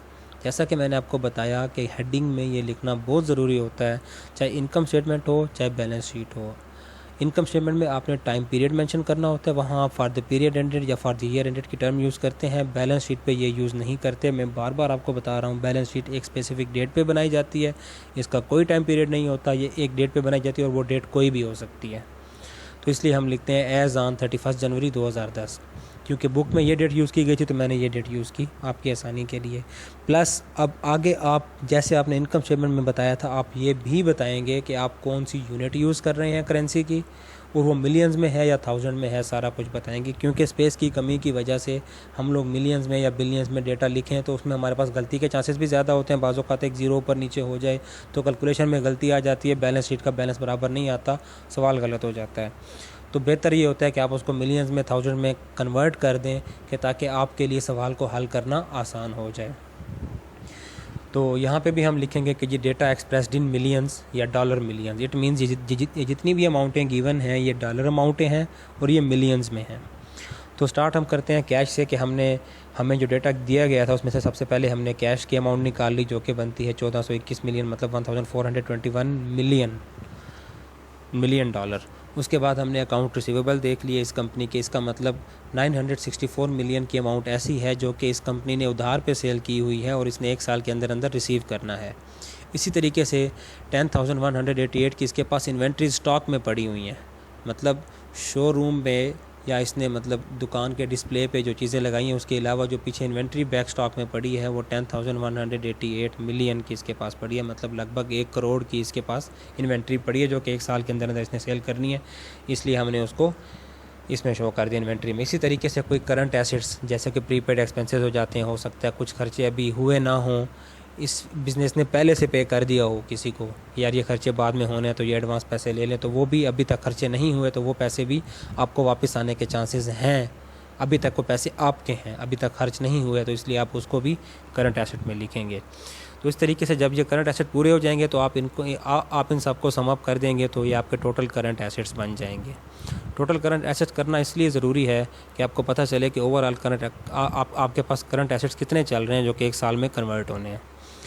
उसके बाद आप आ जाते हैं फ़िक्स्ड एसेट के ऊपर। तो फ़िक्स्ड एसेट में मैंने आपको जैसे बताया था कि फ़िक्स्ड एसेट चूँकि हमने जिस अमाउंट पे एसेट लिया होता है आज उसकी वैल्यू वो नहीं होती, वो बढ़ भी सकती है, वो कम भी हो सकती है, तो इसलिए हम पहले ग्रॉस फ़िक्स्ड एसेट लिखते हैं। ग्रॉस फ़िक्स्ड एसेट में हम वही अमाउंट लिखते हैं जिस अमाउंट पे हमने एसेट परचेज़ किया होता है, वो आज से 10 साल पहले, 20 साल पहले, जिस भी अमाउंट से हम जब भी बैलेंस शीट बनाएंगे, हम 2 साल बाद बनाएं, 4 साल बाद बनाएं, 5 साल बाद बनाएं, जिस भी डेट को हम बैलेंस शीट बनाएंगे हम एसेट की वैल्यू लिखेंगे पहले वही जो जिस अमाउंट पे हमने वो परचेज़ किया था, हमें वो मिला था। फिर उसमें से हम वो डेप्रिसिएशन लेस करेंगे और डेप्रिसिएशन एकमुलेट करके इकट्ठी करके लेस करेंगे जितने साल वो यूज़ हो चुके हैं एसेट्स। तो इस तरीके से हम ग्रॉस फिक्स्ड एसेट की अमाउंट लिख देते हैं यहाँ पे 37,345 मिलियन, और इसमें से एकमुलेटेड डेप्रिसिएशन मतलब जितने भी साल वो एसेट, अब ये ज़रूरी नहीं है एकमुलेटेड डेप्रिसिएशन किसी एक एसेट की हो सकता है ऊपर जो अमाउंट गिवन है ग्रॉस फिक्स्ड एसेट की वो 3 एसेट्स की हो, जिसमें से कोई एसेट 2 साल यूज़ हुआ होगा, कोई 4 साल यूज़ हुआ होगा, कोई 1 साल यूज़ हुआ होगा। तो उन सब की वही डेप्रिसिएशन निकाल के 2 साल वाले की 2 साल की डेप्रिसिएशन निकाल के 4 साल वाले की 4 साल की, 1 साल वाले की 1 साल की, तो ये कुल मिला के सारी डेप्रिसिएशन जब हम ऐड अप करेंगे तो वो बनती है 11,795 मिलियन। ये हम टोटल एसेट की अमाउंट में से लेस करेंगे कि मतलब हमारे जो 37,000 मिलियन के जो एसेट्स थे, 37,345 मिलियन के जो एसेट थे उसमें से 11,795 मिलियन क्या वो लाइफ पूरी कर चुके हैं, मतलब इतने उनकी वैल्यू कम हो चुकी है, इतना हम उनको यूटिलाइज़ कर चुके हैं। अब उनकी वैल्यू जो बची है वो 25,550 मिलियन बची है, तो इसको हम कहते हैं नेट फिक्स्ड एसेट। इसके बाद नीचे कुछ अदर एसेट्स भी आ जाते हैं कि मतलब इसके अलावा आपके जो और एसेट्स हों अदर एसेट, जैसे कि मैं आपको पहले कंपोनेंट्स में बता चुका हूँ कि इंटेंजिबल एसेट्स भी होते हैं आप, जैसे कि गुडविल वगैरह, और उसके अलावा आपने किसी लॉन्ग टर्म प्रोजेक्ट में इन्वेस्टमेंट भी की होती है, किसी और कंपनी के भी आपने शेयर खरीदे होते हैं, किसी और प्रोजेक्ट्स में इन्वेस्ट किए होते हैं, किसी बैंक में पैसे रखवाए होते हैं फ़िक्स डिपॉजिट के तौर पे, तो वो भी आपका एसेट काउंट होता है जहाँ। तो वो सारी चीज़ें हमारी आती हैं अदर एसेट्स में। जब हम ये सारा लिख लेंगे तो इन सबको सम अप कर देंगे तो हम टोटल एसेट्स की अमाउंट निकाल लेंगे जो बनती है 40,877 मिलियन। अब ये ज़रूरी है कि अब जब हम लाइबिलिटीज़ लिखेंगे तो वो इसके बराबर होनी चाहिए, अगर नहीं होती तो इट मीन्स हमने कहीं ना कहीं कोई गलती की है या लाइबिलिटीज़ लिखने में या एसेट लिखने में। तो चलो लाइबिलिटीज़ हम लिखते हैं, तो जो हमें डेटा गिवन होगा तो उसमें से सबसे पहले आसान तरीका होता है बैलेंस शीट बनाने का कि आप बैलेंस शीट का एक फॉर्मेट पहले लिख लें, जो भी एक स्ट्रक्चर आपको बताया गया है, आप सबसे पहले सवाल हल करने से पहले एसेट्स के बाद कैश, अकाउंट रिसीवेबल वगैरह बगैर अमाउंट डाले आप ये सारी चीज़ें इन लिस्ट कर लें। फिर जैसे जैसे लिस्ट में से जो चीज़ आपको मिलती जाए उसकी अमाउंट लिखते जाएँ। जो चीज़ ज़रूरी नहीं हर चीज़ लिस्ट में गिवन हो, जो चीज़ नहीं है लिस्ट में गिवन उसको आप आगे ज़ीरो लिख दें। ज़रूरी नहीं है कि हर बंदा उधार पे सेल करे। बहुत सारी बैलेंस शीट्स में अकाउंट रिसीवेबल ज़ीरो होता है, लेकिन आप इन लिस्ट कर देंगे तो आपको आसानी रह जाती है, इसमें गलती के चांस कम हो जाते हैं। तो चलिए हम शिफ्ट होते हैं लाइबिलिटीज़ वाली साइड की तरफ। तो सबसे पहले हमने देखा कि जी अकाउंट्स पेबल कितने हैं इस बिज़नेस के, तो वो हमें अमाउंट मिली 9343। इट मींस कि ये जो अपने सप्लायर से सामान उठाता रहता है सारा कुछ, तो उसको इसने 9343 मिलियन रुपए देने हैं, और ये 1 साल के अंदर अंदर देने हैं, इसलिए हमने इनको करंट लाइबिलिटीज़ में लिखा हुआ है। इसी तरीके से शॉर्ट टर्म नोट्स पेएबल कि मतलब 1 साल के मुआहदे पे इस फर्म ने किसी बैंक से या किसी के साथ कोई ना कोई लीगल डॉक्यूमेंट, कोई स्टाम्प पेपर साइन किया हुआ है, जो इसने 1 साल के अंदर अंदर वाजिबात देने हैं। वो कितने हैं? वो हैं 1020 मिलियन।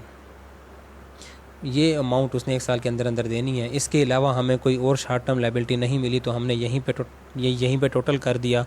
वो टोटल करंट लाइबिलिटीज़ हमने बना ली, जो कि 1 साल के अंदर अंदर हमने हर हाल में पे करनी ही करनी है। वो है 10,363 मिलियन। ये वो अमाउंट है जो हमने पे करनी ही करनी है 1 साल के अंदर अंदर। अब आते हैं लॉन्ग टर्म डेट के ऊपर, कि लॉन्ग टर्म डेट ये होते हैं कि कोई आपने 1 साल से ज़्यादा का कर्ज़ा लिया हुआ है, वो बैंक से भी हो सकता है, वो किसी भी फर्म से भी हो सकता है, किसी इंसान से भी हो सकता है कि आपने लिया हो लीगल डॉक्यूमेंट के ऊपर। आपने किसी से 5 साल का कर्ज़ा लिया और साथ उसको बताया हो कि आप बेशक मेरी कोई गाड़ी या कोई घर वगैरह गिरवी रख लो, तो मैं आपको इसके ऊपर इंटरेस्ट भी देता रहूँगा, और 5 साल के बाद जब कर्ज़ा पूरा हो जाएगा तो आप मुझे मेरी घर या मेरी गाड़ी वापस कर देना। तो वो लॉन्ग टर्म डेट की जितनी भी अमाउंट बनेगी वो हम यहाँ पे लिखेंगे। लॉन्ग टर्म डेट की हो, मॉर्टगेज की हो, जो भी हो, हम यहाँ पे लिखेंगे।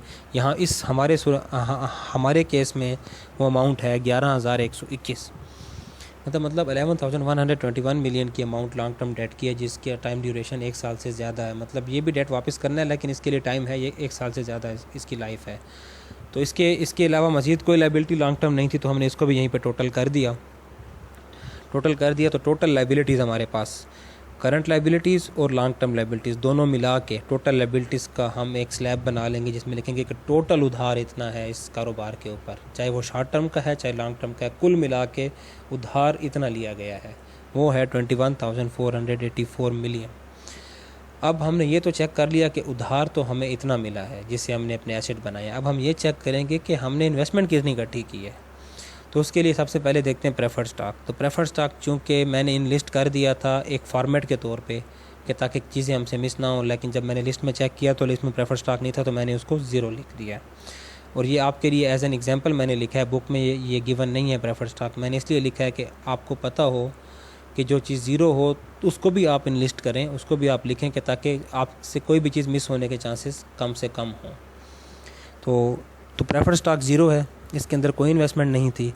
तो अब आ जाते हैं कॉमन स्टॉक की तरफ। अब इस डेट तक कंपनी ने मज़ीद जो कॉमन स्टॉक इशू किए हैं, उसकी जो पार वैल्यू है, मतलब जो उसकी फेस वैल्यू है वो 86 है। मतलब जो उन्होंने पीस ऑफ पेपर इशू किया है फ़ंड रेजिंग के लिए, उसकी फ़ेस वैल्यू 86 है, लेकिन जो उसके 86 मिलियन की बात हो रही है यहाँ पे, क्योंकि यहाँ पे हमने ऊपर बताया था हेडिंग में कि जो भी अमाउंट की बात हम करेंगे वो मिलियंस में होगी। लेकिन 86 मिलियन के पार वैल्यू के जो उन्होंने शेयर इशू किए, उसके ऊपर additional paid in capital 6,666 million है। इसका मतलब कि जो इन्होंने शेयर आगे सेल किए हैं उनकी फ़ेस वैल्यू तो 86 थी, लेकिन मार्केट में रेट उनका बहुत हाई था।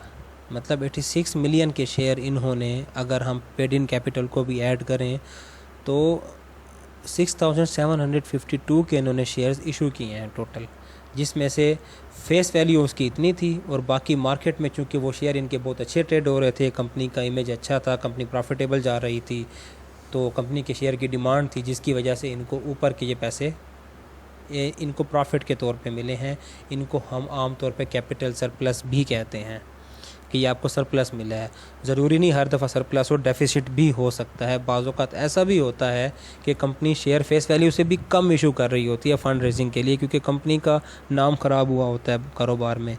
हो सकता है ऐसी भी सूरत हाल आए कि पार वैल्यू ऑफ 86 हो, लेकिन शेयर ऑन ग्राउंड सेल हो रहा हो 46 में। कंपनी को 46 में सेल करना पड़ता है फ़ंड रेजिंग के लिए, लेकिन जब भी वापस कंपनी लेगी उस इन्वेस्टर से तो उसको 86 ही देगी, क्योंकि फ़ेस वैल्यू तो कंपनी ने देनी ही देनी है। उस चीज़ के लिए तो कंपनी बाउंड है, वो तो उसने देनी ही देनी है वापस इन्वेस्टर को।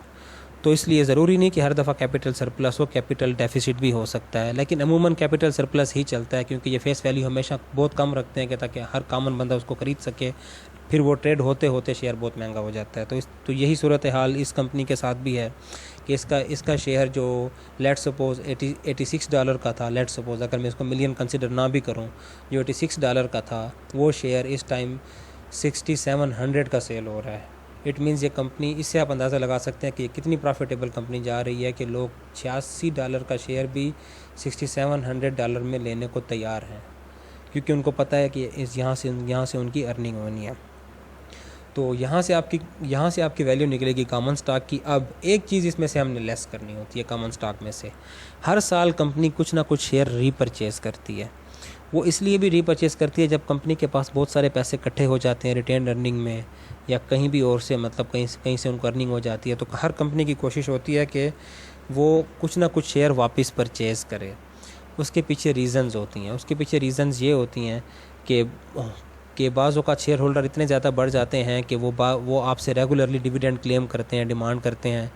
तो उस सूरत हाल में भी कि आपको कम से कम डिविडेंड पे करना पड़े, कंपनी कुछ शेयर वापस परचेज़ कर लेती है। स्पेशली अमूमन जो प्रेफर्ड स्टॉक होते हैं वो अमूमन कंपनी की प्रेफरेंस पे होता है कि वो वापस जल्दी परचेज़ करे, क्योंकि ये वो शेयर्स होते हैं जिनको आपने हर हाल में डिविडेंड देना ही देना होता है। इनकी फ़िक्स्ड अमाउंट, इनकी एक फ़िक्स्ड परसेंटेज होती है। क्योंकि ये बड़े बड़े इन्वेस्टर होते हैं, तो ये अपना डिविडेंड बिल्कुल भी नहीं छोड़ते किसी हाल में भी। तो इस कंपनी की सबसे पहली जो कोशिश होती है, जो उसकी प्रेफरेंस होती है, वो सबसे पहले अपने प्रेफर्ड स्टॉक वापस रीपरचेज़ करती है जब वो कंपनी अपने पैरों पे खड़ी हो जाती है। उसके बाद आहिस्ता आहिस्ता जैसे उसकी अर्निंग बढ़ना शुरू हो जाए, कंपनी सेल्फ सफिशिएंट हो जाए, तो वो आहिस्ता आहिस्ता कॉमन स्टॉक भी with the passage of time repurchase करती है डिविडेंड कम देने के लिए। इसके पीछे एक और वजह भी होती है। बाज़ औक़ात कंपनी के शेयर्स की परचेज़ सेल कम हो रही होती है, मार्केट में ट्रांजैक्शन कम होती हैं, रेट आप नहीं जा रहे होते, तो उस सूरत हाल में भी कंपनी ऐसा करती है कि शेयर रीपरचेज़ करती है, इशू भी करती है, फिर रीपरचेज़ भी करती है, जिससे मार्केट में एक ट्रांजैक्शन शो होती है, शेयर्स की सप्लाई एंड डिमांड शो होती है, जिससे उसका रेट उसके शेयर का अप जाता है।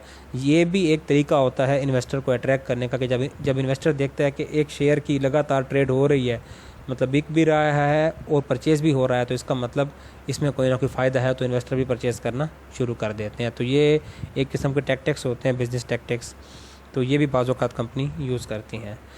तो जितना भी हम कॉमन स्टॉक के लिए फंड रेज़ करते हैं, ठीक है, जैसे यहाँ पे बताया गया पार वैल्यू 86 थी, एडिशनल पेड इन कैपिटल इतना, कुल मिला के कॉमन स्टॉक हमने 6752 मिलियन का हमने जो कॉमन स्टॉक रेस किया, उसमें से रीपरचेज़ को हम लेस करते हैं, क्योंकि वो जो हम रीपरचेज़ करते हैं उस पर तो हम पेमेंट करते हैं, तो उसको हम लेस करते हैं। तो लेस करने के बाद जो वैल्यू बचती है कॉमन स्टॉक की, वो हम यहाँ पे लिखते हैं। तो यहाँ पे हमारे केस में हमने 6752 के कॉमन स्टॉक इशू किए, 585 के कॉमन स्टॉक रीपरचेज़ किए। इट मींस टोटल इस टाइम मार्केट में जो हमारे कॉमन स्टॉक हैं या हमारे जो शेयर सर्कुलेट कर रहे हैं मार्केट में, वो 6167 के हैं, बाकी हमने रीपरचेज़ कर लिए हैं। उसके अलावा प्रॉफिट में से हमने कुछ हिस्सा डिविडेंड का दिया था। इनकम स्टेटमेंट में अगर आपको याद हो 1569 मिलियन का हमने डिविडेंड दिया था 3338 मिलियन में से। तो जो बाकी हमारे पास बचा था 13,226। अब ये 13,226 हमें नहीं बचा था, उसमें से बचा था हमें लगभग 1400 या 1500 मिलियन ही बचा होगा। लेकिन ये रिटेन अर्निंग यहाँ पे ऐड अप हो रही है, मतलब पिछले सालों की भी इसमें पड़ी हुई है रिटेन अर्निंग, हमने इस साल और भी इसमें ऐड अप कर दिया। तो कुल मिला के रिटेन अर्निंग हमारे पास यहाँ पे इस टाइम जो अवेलेबल है वो 13,226 मिलियन की है।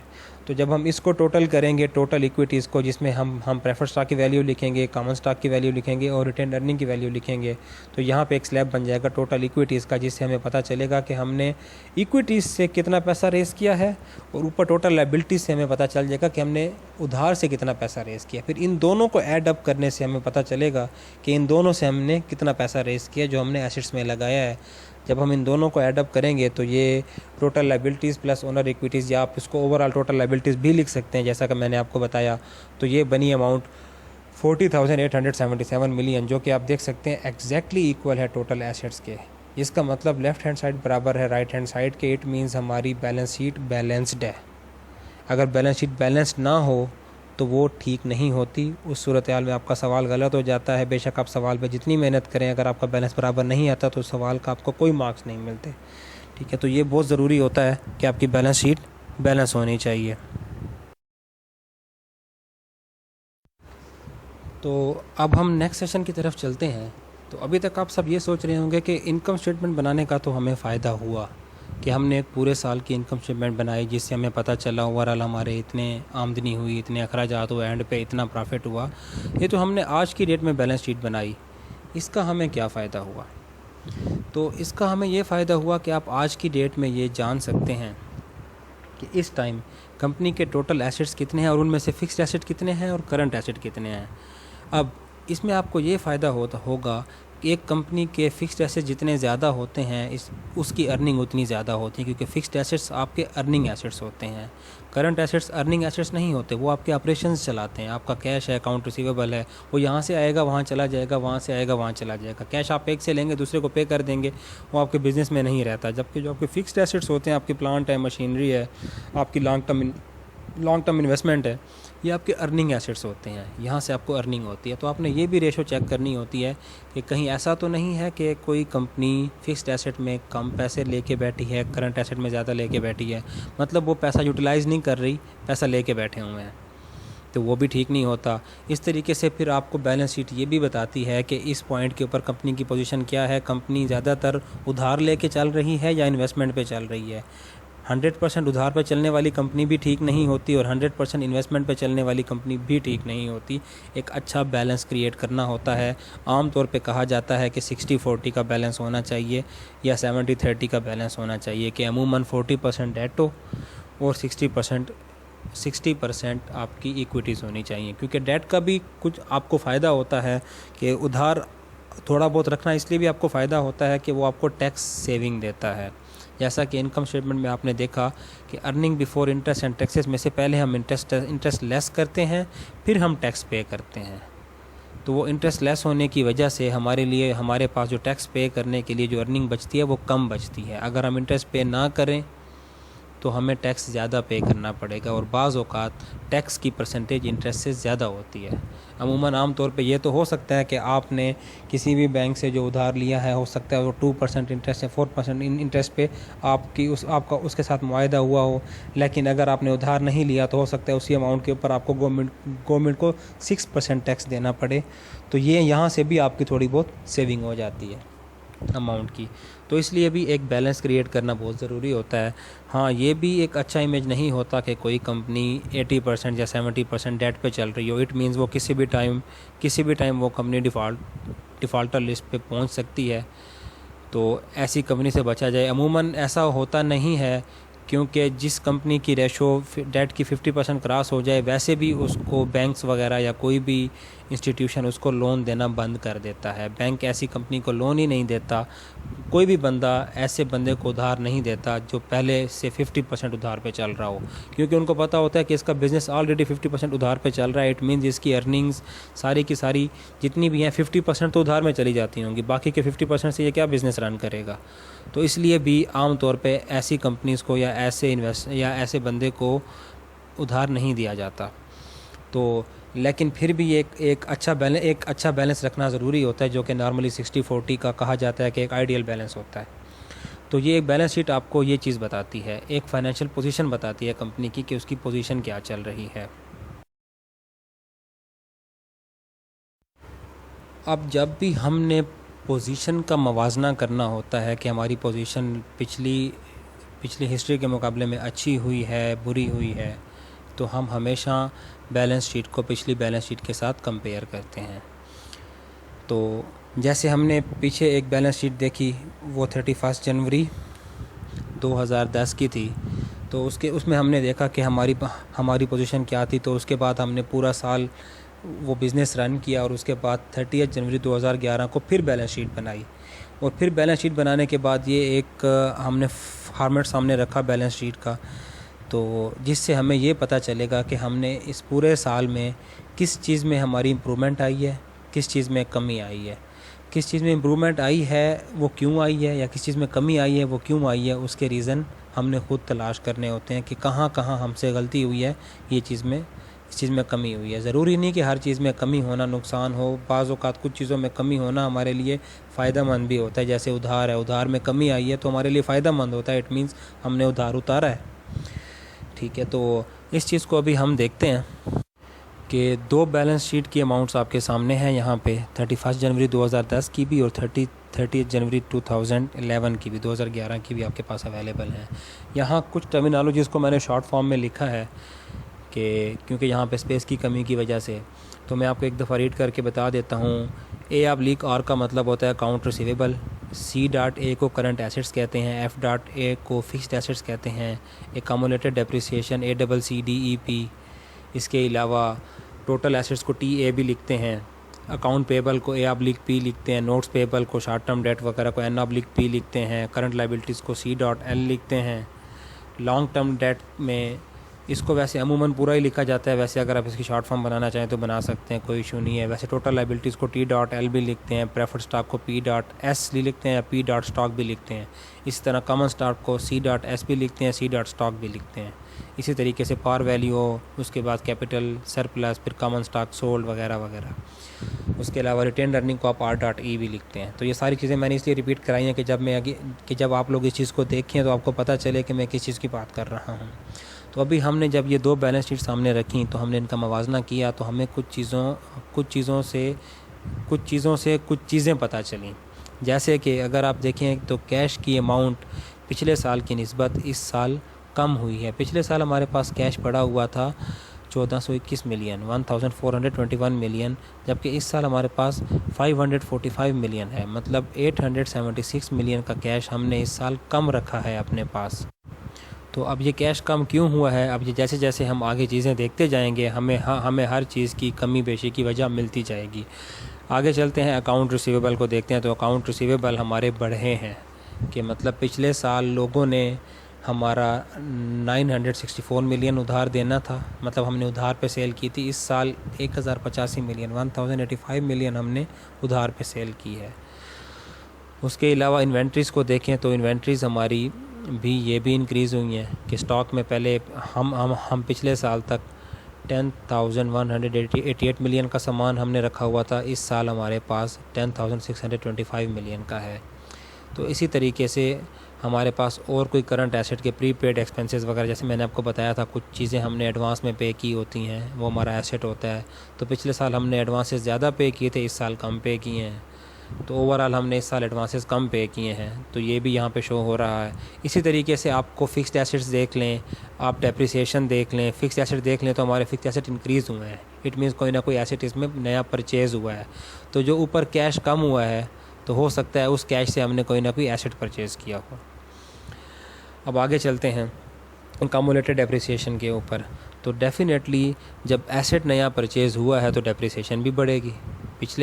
पिछले साल जो एक्यूमुलेटेड डेप्रिसिएशन 11,000 मिलियन की थी, इस साल वो 13,000 मिलियन पे आ गई। अंडरस्टूड सी बात है, जब एसेट बढ़ेंगे तो डेप्रिसिएशन भी बढ़ेगी।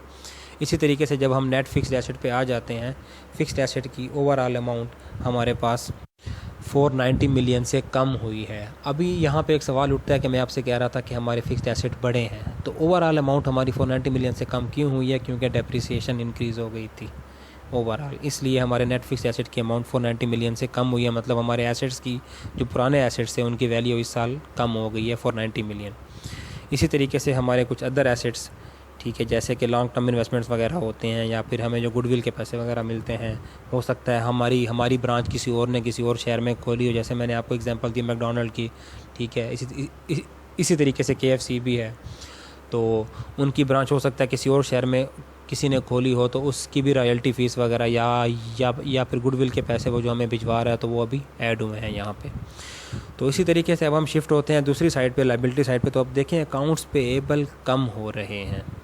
मतलब हमने पिछले साल 9,343 मिलियन के अकाउंट्स पेएबल हमारे ऊपर थे, हमने उधार देना था, इतने अकाउंट पेएबल थे। इस साल हमारे कम हुए हैं, इसका मतलब हमने उधार उतारा है। तो जो कैश कम हुआ है तो एक पॉसिबिलिटी ये भी है कि हमने उसी कैश से ये उधार उतारा हो अकाउंट्स पेएबल, और और मोस्टली ऐसा ही होता है, कैश से अकाउंट्स पेएबल ही उतारे जाते हैं। अब आ जाते हैं नोट्स पेएबल के ऊपर। तो नोट्स पेएबल से देखें तो इसकी अमाउंट बढ़ रही है, इसका मतलब हमारे पास पैसे आए हैं। पिछले साल हमने लीगल डॉक्यूमेंट के ऊपर 1020 मिलियन का उधार लिया था, इस साल हमने 1042 मिलियन का लिया है, मतलब इस साल हमने 22 मिलियन का उधार एक्स्ट्रा लिया है। क्योंकि ये एक माइनर सा डिफरेंस है, इतना ज़्यादा नहीं है, तो इसको इतना ज़्यादा काउंट नहीं किया जाता, इतना डिफरेंस आता रहता है कंपनीज़ में। तो यहाँ पे हमारी ओवरऑल देखें टोटल करंट लाइबिलिटीज़ तो 241 मिलियन से हमारी कम हुई हैं पिछले साल की निस्बत। क्योंकि हमने अकाउंट्स पेएबल में कमी लाई है, हमने वो पे ऑफ किए हैं। इसी तरीके से लॉन्ग टर्म डेट देखें तो वो भी हमारे कम हुए हैं। अब हमें इन चीज़ों की रीज़न मिल रही है कि हमारे जो ओवरऑल करंट एसेट्स कम हुए थे, या हमारे ओवरऑल जो एसेट्स कम हुए थे वो इसलिए कम हुए थे कि हम वाजबात अपने उतार रहे हैं, हमारे डेट कम हो रहे हैं, करंट लाइबिलिटीज़ भी कम हुई हैं, करंट एसेट्स भी 7 मिलियन से कम हुए हैं। इसका मतलब ये जो कैश हो गया या उसके अलावा जो हमारे दूसरे एसेट्स कम हुए हैं तो वो हमने पैसा यहाँ यूटिलाइज़ किया है। इसके बाद ओवरऑल देखें टोटल लाइबिलिटीज़ तो 248 मिलियन से कम हुई हैं, और ये एक अच्छा जेस्चर होता है ये कंपनी के लिए। इसका मतलब उसने अपनी परफॉर्मेंस को, अपनी पोजीशन को बेहतर किया है। एक कंपनी ने जो पिछले साल बैलेंस शीट बनाई थी, उसने अपनी पोजीशन को देखा था, फिर उसके बाद उसने कुछ एरियाज़ आइडेंटिफाई किए कि मुझे इसमें मेहनत करनी है, और मेहनत करके अब उसने अपनी पोजीशन को बेहतर किया है, वो बेहतरी की तरफ लेके आ रहे हैं। तो अभी तक जो हमने देखा तो उस हिसाब से बेहतरी चल रही है।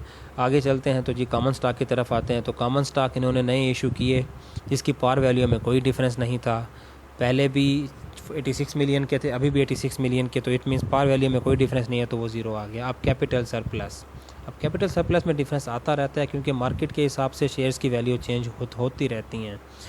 मैंने आपको जैसे बताया कि डिमांड एंड सप्लाई के हिसाब से ये चीज़ें चलती हैं। जो शेयर आज 5,000 का बिक रहा है, कल 5,500 का बिकता है, परसों 5,200 का बिकता है, उससे अगले दिन 4,900 का बिकता है। तो ये चीज़ें ऊपर नीचे होती रहती हैं। तो अभी हमने जब इन 2 साल का मवाजना किया तो इन 2 साल के मवाजने में ओवरऑल हमें जो कैपिटल गेन हुआ, कैपिटल सरप्लस हुआ, मतलब हमारा मार्केट वैल्यू बढ़ा शेयर का, वो 335 मिलियन बढ़ा। ठीक है, इट मीन्स ओवरऑल हमें जो इस पूरे टेन्योर में फ़ायदा हुआ कॉमन स्टॉक से, एडिशनल पैसे जो हमारे पास आए वो 335 मिलियन आए। उस 335 मिलियन तो आए, लेकिन एक और चीज़ भी है, नीचे हमने स्टॉक रीपरचेज भी किया है। मतलब 335 मिलियन तो हमने कमाए, लेकिन 2,608 मिलियन हमने लगाए भी हैं। ठीक है, अब अगर ओवरऑल देखा जाए तो हमसे ये पैसे जा रहे हैं, लेकिन ये भी एक अच्छा जेस्चर होता है कि कंपनी स्टॉक रीपरचेज़ कर रही है। इससे एक तो कंपनी के स्टॉक की वैल्यू भी बढ़ती है मार्केट में क्योंकि ट्रांजैक्शंस बढ़ रही होती हैं, दूसरा कंपनी को डिविडेंड कम पे करना पड़ता है, वो वही पैसे अपने रिटेन अर्निंग में या अपने बिजनेस में लगा सकती है।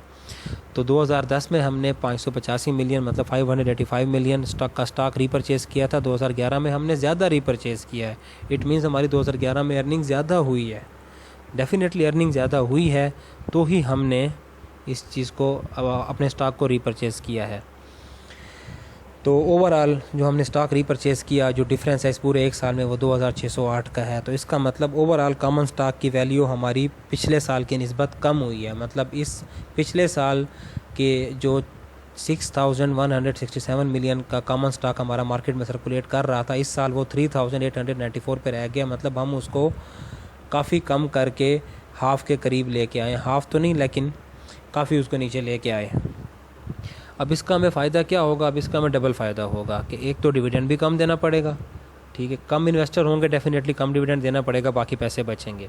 दूसरा ये कि इस तरीके की ट्रेडिंग से कि जब बहुत ज़्यादा शेयर परचेज़ होना शुरू हो जाएँ तो लोग समझते हैं कि ये कंपनी बहुत प्रॉफिटेबल जा रही है, इसलिए कंपनी शेयर रीपरचेज़ कर रही है, तो इन्वेस्टर अट्रैक्ट भी होता है। जैसा मैंने आपको बताया, ये एक बिज़नेस टैक्टिक्स होते हैं। इसी तरीके से जैसे आप देखें अब नीचे आए तो रिटेन अर्निंग भी बढ़ रही हैं पिछले साल की निस्बत, ओवरऑल 1,769 मिलियन से बढ़ी है। तो इसका मतलब ये भी हमें यही बता रहा है कि हमें प्रॉफिट ज़्यादा हुआ है, तो ही हमने स्टॉक रीपरचेज़ भी किया है, हमने अपने उधार भी उतारे हैं, और हमने रिटेन अर्निंग में भी पिछले साल की निस्बत ज़्यादा पैसे रखे हैं। ये वो सारी चीज़ें हैं जो आपको बता रही हैं कि आपने ओवरऑल पिछले एक साल में अपनी पोजीशन को स्ट्रॉन्ग किया है, वीक नहीं हुए आप, ओवरऑल अपनी पोजीशन को स्ट्रॉन्ग किया है। तो अगर आप ओवरऑल डिफरेंस देखें बैलेंस शीट का पिछले साल की निस्बत, तो हमारा माइनस में चल रहा है। अब जैसा कि मैंने आपको बताया 752 मिलियन माइनस में हमारे जो ओवरऑल जो एसेट्स हैं या इक्विटीज़ हैं वो थोड़े कम हुए हैं, लेकिन इसका मतलब ये हरगिज़ नहीं होता कि इसके कम होने से आपके बिज़नेस की वैल्यू या आपके बिज़नेस की पोजीशन डाउन हुई है। तो अगर आप देखें, अगर आपके एसेट्स कम हुए हैं तो आपकी लायबिलिटीज़ भी कम हुई हैं, तो ओवरऑल आप उसी स्टेज पे ही खड़े हुए हैं। मतलब आपके बिज़नेस को नुकसान नहीं हुआ, उल्टा पोजीशन स्ट्रांग हुई है। आपने हर उस चीज़ को कम किया है जिस चीज़ के ऊपर आपका ख़र्चा हो रहा था। तो ये चीज़ें आपने खुद एनालाइज़ करनी होती हैं कि हर नेगेटिव लिखी गई अमाउंट आपका लॉस नहीं होता। जैसे यहाँ पे टोटल एसेट्स में मतलब 40,877 मिलियन से हम 40,125 मिलियन पे आए। अगर देखा जाए तो ओवरऑल इतना डिफरेंस नहीं है, ओवरऑल हम 40,000 की लाइन में ही हैं, लेकिन इसमें हमें फ़ायदा ये हुआ कि काफ़ी सारी हमने अपनी कॉस्ट कटिंग कर ली है। हमारे ऊपर जो उधार थे हमने वो उतारे, क्योंकि उन उधार के ऊपर हमें इंटरेस्ट भी देना पड़ता था। हमें फ़ायदा हुआ, अगले साल नहीं देना पड़ेगा। हमने काफ़ी सारे शेयर रिपर्चेज़ किए क्योंकि हमें डिविडेंड देना पड़ता था, अगले साल नहीं देना पड़ेगा। हमने काफ़ी सारे अपने पास पैसे रिटेन अर्निंग में रखे कि ताकि हमें किसी से उधार ना लेना पड़े। किसी भी प्रोजेक्ट में इन्वेस्ट करना हो तो हम अपनी सेविंग से लगा सकें, ताकि हमें किसी से अगले साल उधार नहीं लेना पड़ेगा। तो ये सारे फ़ायदे हैं। तो उस सूरत हाल में देखा जाए तो कंपनी ने अपनी पोजीशन स्ट्रांग की है। तो अभी तक के मुताबिक हमने इनकम स्टेटमेंट और बैलेंस शीट जो डिस्कस की, मैंने आपको ये सिखाया कि आपने इनकम स्टेटमेंट और बैलेंस शीट को बनाना किस तरह होता है, और ना सिर्फ बनाना सिखाया, साथ आपको ये भी सिखाया कि इसको रीड किस तरह करना होता है, कि आपको कौन कौन सी इन्फॉर्मेशन कैसे देती है और किस इन्फॉर्मेशन का क्या मतलब होता है। तो अब इसके बाद हम नेक्स्ट आगे चलते हैं।